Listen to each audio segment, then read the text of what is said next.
These are my favorite books of 2024 and you should read them too. Hey, what's up? My name is Daniela and welcome to a new video. I make videos about books, travel and decluttering, so if you like any of that, don't forget to subscribe and give this video a thumbs up if you end up liking it. Today we're talking about my top 10 books of 2024. I had a great reading year last year, so I had some great books to choose from, but this is the list. First, let's look at some stats. 4 were romance, 2 were thriller, 2 were contemporary, 1 was non-fiction and 1 was a fantasy. For 6 of them, the author was new to me, and for 4 of them, they weren't. So sometimes it really pays off to continue reading your favorite authors. And without further ado, let's look at the list. So the first spot is dedicated to a whole series because I read the whole series last year and I'm not going to pick volumes, and this is the Death Note series by Tsugumi Oba and Takeshi Obata. So in the previous years I read the first 2 volumes, but in 2024 I first reread the first 2 volumes and then I continued the series and finished it, and it became one of my favorites because it's such a fun series. So the plot of this is that there are these gods of death and they have notebooks, and if they write someone's name in it, they die, and then one of the gods drops his notebook to earth, and there a Japanese high school student picks it up and starts using it. So chaos ensues, and so soon the police and all of the agencies are after him. And so the whole series is basically about this great hunt, and we have an amazing character who is going after the killer, who is named L, and he is one of my favorite characters probably of all time. I absolutely adored him, and it was basically these 2 masterminds plotting against each other and trying to outsmart each other, which is like one of my favorite premises. The series has 12 volumes, so there are so many plot twists and so many directions that the series goes in, and yeah, I can highly recommend it. The second book that made it onto my list is also in the graphic format, and it's Watchday Diaries by Jamila Roser and Robin Smith. So this is a graphic novel, and we follow this group of friends. All of the women deal with their individual problems like romantic relationships, family relationships, career problems, and it is all tied together with their friendship and the theme of black hair care. I absolutely adore this graphic novel. It is now one of my favorite graphic novels, not that I have read that many, but yeah, it is absolutely stunning for one thing. Like, I love the color scheme, I love the art, and it was so lovely to follow their individual journeys and growth and also see the amazing friendship dynamic, and yeah, I would read 10 volumes about them. Next we have the only non-fiction book that made it onto this list, and that is Keeping Finance Personal by Alice Fulmore. And this might seem like a dry book, but I assure you it is not. So I randomly stumbled upon Alice's profile on TikTok, and she was promoting her book about personal finance, and in this book she offers a perspective that we don't often see in the personal finance space, and that is perspective of a queer person with ADHD. So a lot of the book is specifically catered to people who have ADHD and for whom a lot of the typical advice might not work. There are a lot of thought-provoking insights that I haven't encountered before, even though I've been quite involved with the personal finance space. She also interviewed a lot of people from different marginalized backgrounds, and these interviews are included in the book. So if you want to reframe the relationship you have with money, there is no other book that I would recommend more than this one. Switching gears, we have Finlay Donovan Jumps the Gun by Ellie Cosimano. So this is book 3 in the Finlay Donovan series. I really loved the first book, and then I didn't love the second book that much, so I was kind of thinking that the series might be going downhill, but I was pleasantly surprised by book 3 and with how much I enjoyed it. It is book 3, so not that much to be said about the plot, that wouldn't be spoilery, but in the first book we meet Finlay Donovan, who is now a single mother with 2 kids. She has broken up with her husband and she's struggling financially.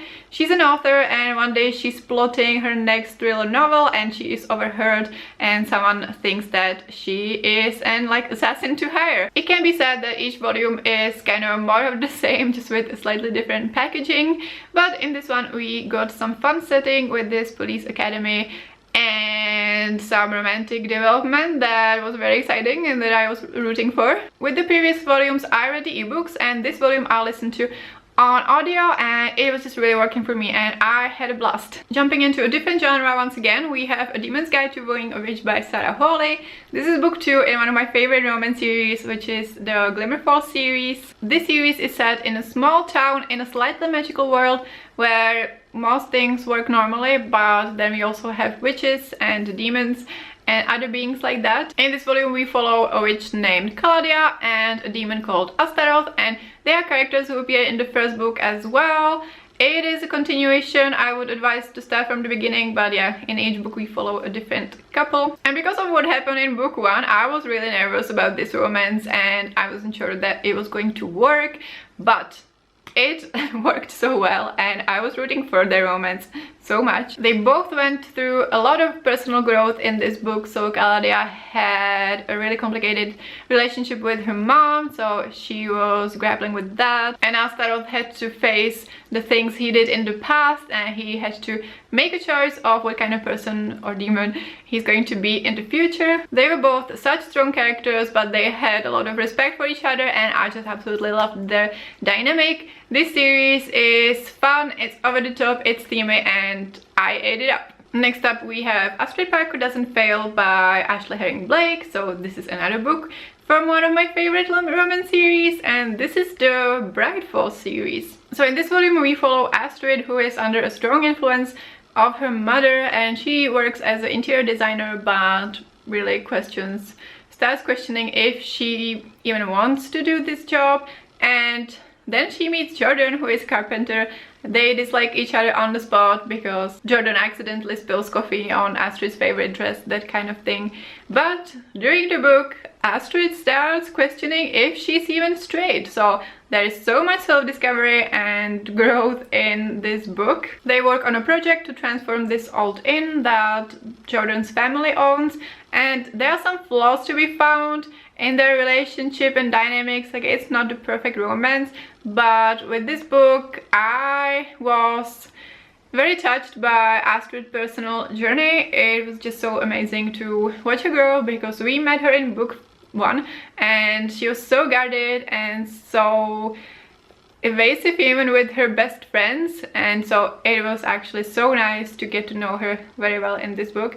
And in the end I also really liked the romance, even though it wasn't perfect on the way there. So in the end, Astrid became one of my favorite characters of the whole series, which I definitely didn't expect to when I met her in book 1. Next we have another sapphic romance, and that is More Than a Best Friend by Emma R. Alban. So this is a historical romance that is set in 1857, and we follow 2 young women who are supposed to find husbands very soon. One of them because she lives with her mother and they really need it for their financial well-being to be able to live. And yeah, the second one, it's already her 4th season and she still didn't have any interest in any of those men. So the names are Beth and Gwen, and when they meet they become instantly friends, and they realize that they can make this plan that is kind of the Parent Trap plan. I haven't seen the movie, but yeah, they are plotting to match their parents together so that, you know, they can be financially stable and they aren't pressured to find husbands. And of course, along the way, they also develop romantic feelings towards each other. So this book was so fun and sweet. I really enjoyed the scheming. The relationship between Beth's mother and Gwen's father was also so fun to watch. They had a fling in the past, but it didn't work out because of circumstances. Also, Gwen and her father had such a sweet relationship, so overall, this book was just like a warm hug, and yeah, I can really recommend it. And now we're getting to the top 3. So I didn't rank these officially, but these are probably my top 3. So we have Emily Wilde's Encyclopedia of Faeries by Heather Fawcett. So in this book we follow a woman who is a fairy researcher. She goes to a village in the north to research fairies, to hopefully meet them and yeah, get some new research material.